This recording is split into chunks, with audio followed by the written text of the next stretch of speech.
Well, thanks everyone for joining today to this workshop. This is the last workshop I will be hosting for this hackathon. Just for all of you to know, the hackathon submission deadline is next week, so we have like up to next Monday to submit any projects. So I guess you're all like almost finishing up your project ideas and getting ready like for submission. Remember that we inside the rules like we request to have a demo video. This is quite important, so we will use this demo video as one of the key filters like to see the project concept before we even check the code. So it's very important. And yeah, I guess this workshop will be also very interesting for all of you to with AI boom last years. This has impacted a lot on how we do everything, not only development, but all marketing, uh, documentation, and content creation. It has impacted a lot of the different areas of our lives. And yeah, the workshop today is aimed to talk about AI assisted development, also known as vibe coding, but we will talk about some differences on how I see it. And the goal is for all of us to ship faster and better by leveraging AI on our development workflow. So let's get started. These are some of the contents we will cover today. We will talk about vibe coding versus AI powered development or using AI on your development workflow, which is not exactly the same as vibe coding as I know it. We'll talk about the development process, the context engineering, prompt engineering, different AI development tools, different LLM models, MCPs, and different resources that are available and how they can help you ship faster and better using AI. So let's get started with bytecoding versus AI-powered development. Well, bytecoding is like a kind of a new term it became popular like this year on February, around this February this year. There is also people talking about vibe marketing as well and vibe other stuff. Like it's basically just describe your intention in natural language and let AI generate the code or generate whatever you are requesting. This is very good like for rapid prototyping when you need something like a sketch or a draft, but it has lots of risks, especially for development. So it's kind of nice and fun to do, but it's different like to actually leverage AI in development processes in a like professional way and in a reliable way because LLMs like have a lot of hallucinations and issues. They are not like actually deterministic. They always provide different outputs. So it's not like it's easy to include them in your workflows. And there is also lots of different tools, and you can also get like overwhelmed with the amount of different tools and software available, like to actually make them take the advantage of these tools. Regarding the development process, well, this is just to highlight that AI is not only for code generation but can be used like for a lot of different steps in the development process, starting from ideation, like getting ideas. I use AI a lot like for brainstorming ideas, especially for content creation as well. It can provide some ideas and different perspectives that maybe you don't have. But the second step here, which is research, is also like a fundamental step in any development process, like getting to know what tools are available, what software is available is very important before you even start setting your goals or designing. And AI can help a lot with research in particular. I use a lot of Perplexity for that, but like there is lots of different software tools that can help search the web for updated documentation or information or tooling. But after you have an idea, you research about that idea, research about how to implement that idea, then you can set goals. And some of this part of the development process, you might have usually skipped before using AI, but now with AI, it's very important like to have goals perfectly set. Maybe sometimes you want to build something, but you didn't actually document it all that, or didn't create an actual design with a document that describes that actual design, but just have a design idea and just implement it and maybe just go and start coding directly. But all these previous steps, which are before actually starting coding or generating code, are very important. I would say even more important than the code generation part, because the better you do this previous part, the better the code will result. It all starts with like getting a good idea, doing a thorough research, setting good goals. For design, there is also lots of design tools. Like, of course, you can use like AI development tools like Cursor or Claude, like to actually build a project. But there is also AI tools like for design, like you can use ChatGPT to get like a draft for a homepage, or now with Nano Banana from Gemini, you can also get very nice ideas for how your app could look, which they all help a lot on as part of the context engineering part, in which you can provide the AI like the most accurate information on what you want. Basically, all this part of creating all the context needed for the AI to build a correct project is very, very important. Also, context engineering and documentation and planning, these are also very important. The documentation part is, I would say, like the fundamental part, like starting with getting a good PRD and having like the specification and the plan on how you are going to build your project. This is very important, like to provide as context as to the AI. Like at least you need to have like a plan document, a specification document, or a PRD. Also, as part of the context, there is like APIs and documentation, or even like templates and code examples. You can use all that as part of the context engineering part. And once you have all the context set up, you have all the research, you have the plan, the documentation, then you can start like with the prompt part, which is like how I'm going to tell the AI what I want and how I want it. All of this you can see is more like a administrative task and research work that doesn't have a lot to do with actual coding. It's more about like setting the correct context for the AI to do a better work. And then in the code generation loop, it's basically like how you build your application and generate the code, which is not only just requesting the AI to build something, but you need to be like very specific with a specific task that provides a lot of better results, and you always need to evaluate and make some fixes, and it's like an iterative improvement process. Testing and documentation is also fundamental. Like if you request the AI to generate test suites for all the code, that will make it much faster and easier and more accurate, and will help a lot like on the evaluation process when evaluating the generated code. And finally, the documentation, like it's fundamental to document stuff not only for yourself but for the AI itself. Like all the AI generated code is basically needs to be documented so the AI can understand later on what it has built, and of course the it can be used for yourself, yeah, like to understand what the AI is building. But all of this is like part of the process, like what I call the AI powered development process, which is different to just vibe coding, which is just the sending a prompt and expecting the AI to build something. And of course, then you can also leverage AI during deployment and refining your app and even maintaining it. There is a lot of CI tools and GitHub integrated tools that can help you like review your code and keep it like up to date. So yeah, that's a quick overview about the development process.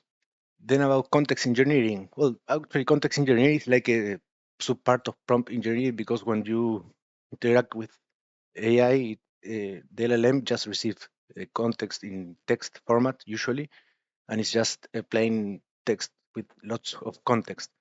So it's very related, but context engineering is more related to like designing systems, which implies like using, for example, MCP servers, like providing tools and providing systems that can help you reduce the hallucinations of the LLMs and improve the success and the results, and which of course means savings in cost and time, because we all know that AI, even if there is some free versions, like there, it can be costly, especially using like the top models. There is lots of different ways of doing context engineering, like from using tools and MCPs, like having history of the chat. That's part of the context. Having a memory of your preferences on how you like to have the code. In the case of using like Cursor or Claude, it's like these files, claude.md or Cursor rules, that are basically more context and instructions that can help you get a better results with the output you like. And then from prompt engineering, well, there is a lot of stuff about prompt engineering, but starting like from giving a role, which if you're just using one single agent like Cursor, this is not maybe a big deal. But in the case you are having like a multi-agent system with different agents, like you want to have like one specialized in front end, one specialized in the back end part, one specialized on the blockchain integration, then sometimes it's good to have different roles, mostly to constrain the output you want and to make it behave in a specific way.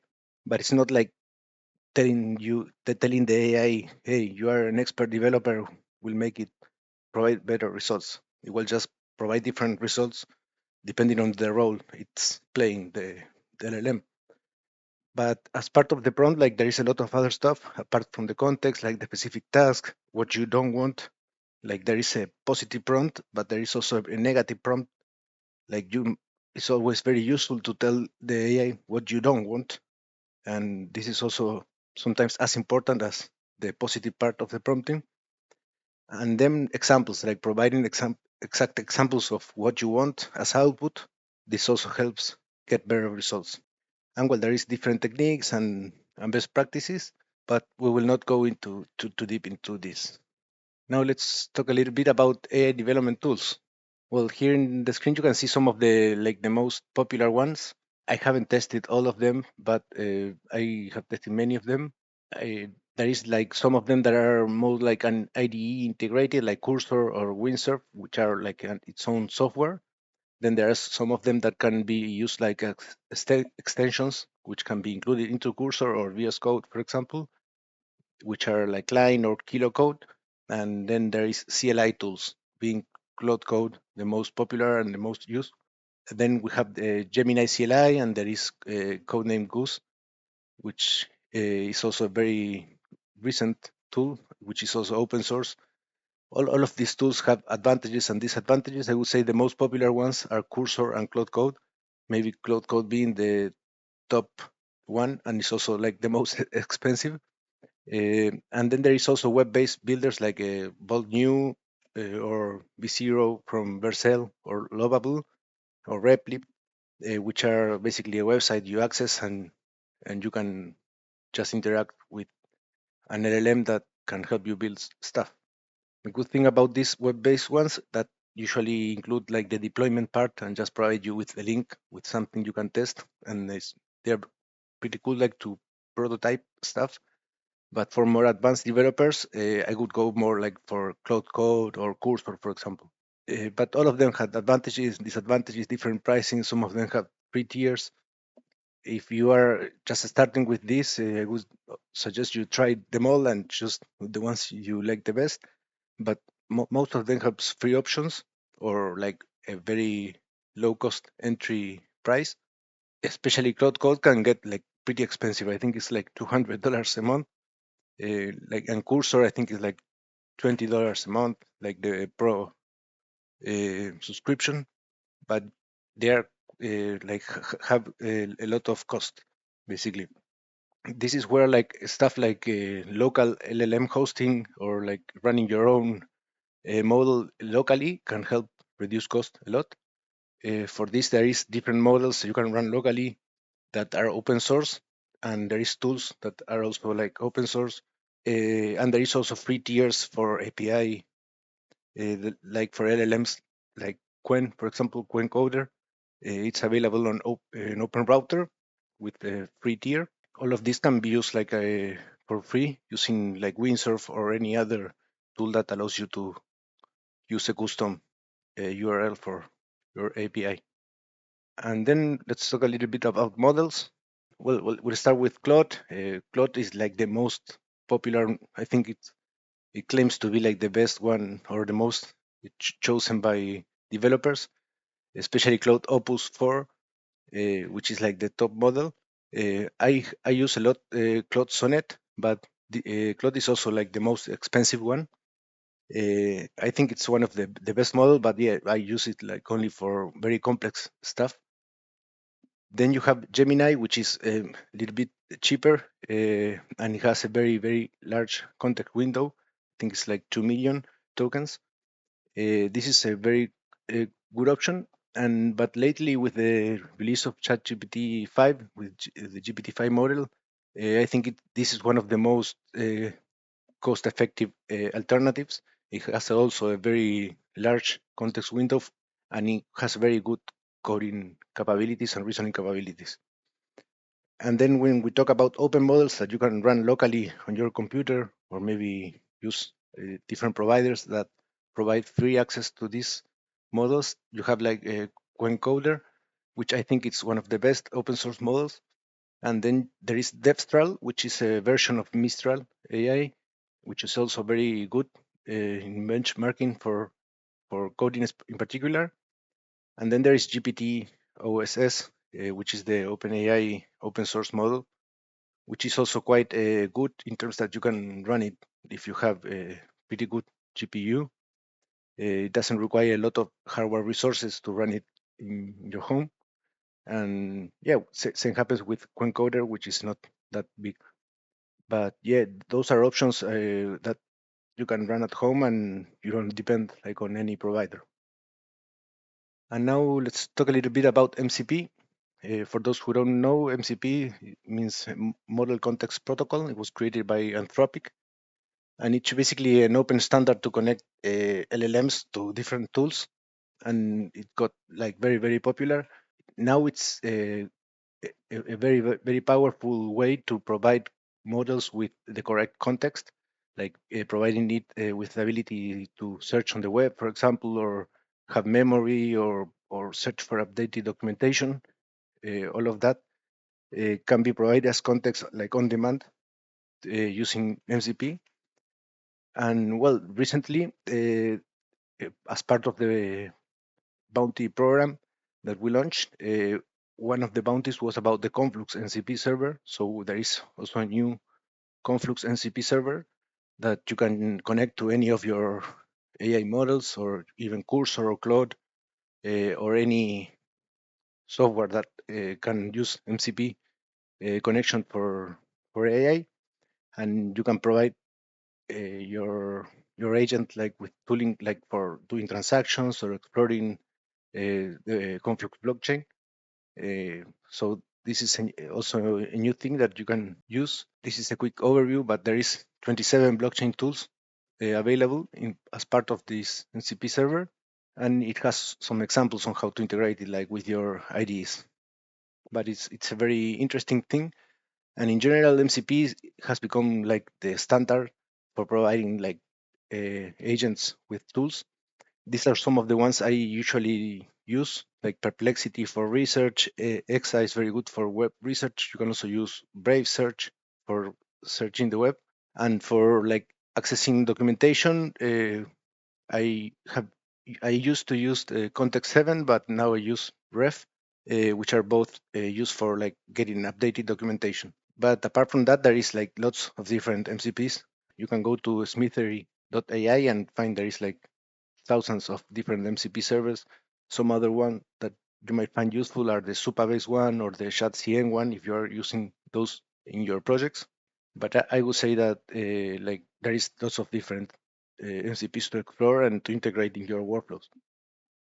And then, well, some best practices and pitfalls like to basically, it's very important to keep humans in the loop. Like, of course, by coding is fun, but if you are really want to get good results, you need to actually have a human there, like reviewing everything and making sure everything works as expected and is properly implemented. It's always important, like to keep stuff like small, with smaller steps, with the smaller tasks, and not try to like do all at once, and to test every part like individually. This is mainly due to the limitations in the context window of LLMs, but maybe in the future, if they have wider context, this won't be a big issue. The other part is very important, like to capture everything, like in comments or documentation, both for you and for the models. Like getting all the stuff documented can help a lot with providing the correct context. And of course, stuff to not do is like to accept that big changes in the code, or sometimes you can hallucinate or delete multiple files, and you always need like to be careful, like and to evaluate what the AI model does. And of course, like being clear with the prompting is fundamental, and not provide too much context, because at first you might want to provide like all the context at once, and that actually is not a good practice. It's always good to limit the amount of context to exactly what the LLM models uh, supports and is useful for the task it must implement. Let me quickly show you a quick way to use MCPs. This is from Docker Desktop, but just to show you that they have a catalog with 174 different NCP servers that you can just integrate very easily. I have here like one for memory, exa for web search, and ref for up-to-date documentation. But it's very easy, like you don't need to know any coding. It's a very easy way like to integrate NCPs in your workflow, and you can just integrate with different clients like Claude and Cursor and wherever you use. This is an example here. I have a Cursor, and this is how it looks. You can see the MCP Docker. I have all the tools for the MCP servers that I have available.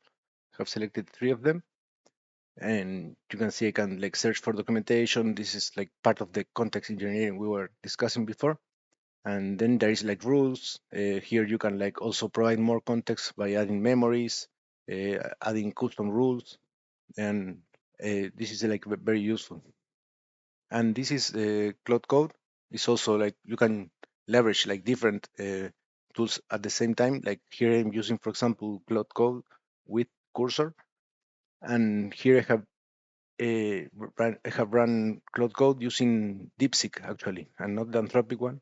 So this is like a hack on how to make Cloud Code support other models that are not Cloud Opus or Cloud Sonnet, which are very expensive. So here I'm using DeepSeek, which is a lot cheaper and can still use Cloud Code as a tool. So yeah, this is just an example of different toolings that are available and how to integrate NCPs. But for example, Cloud works with the cloud.md file, which is like the instructions for Cloud. This is also part of the prompt engineering and context engineering. And yeah, here I was just playing with the Conflux Phaser template and asked it to create a puzzle game based on this template. And yeah, it created it, and I was just testing it. But this is just an example of vibe coding. You can see that I just requested something for fun. If you actually want to build something like a professional, then I suggest you actually start implementing the flow like I mentioned, like starting with the planning, the documentation, having a clear list of tasks, and try approaching those tasks individually.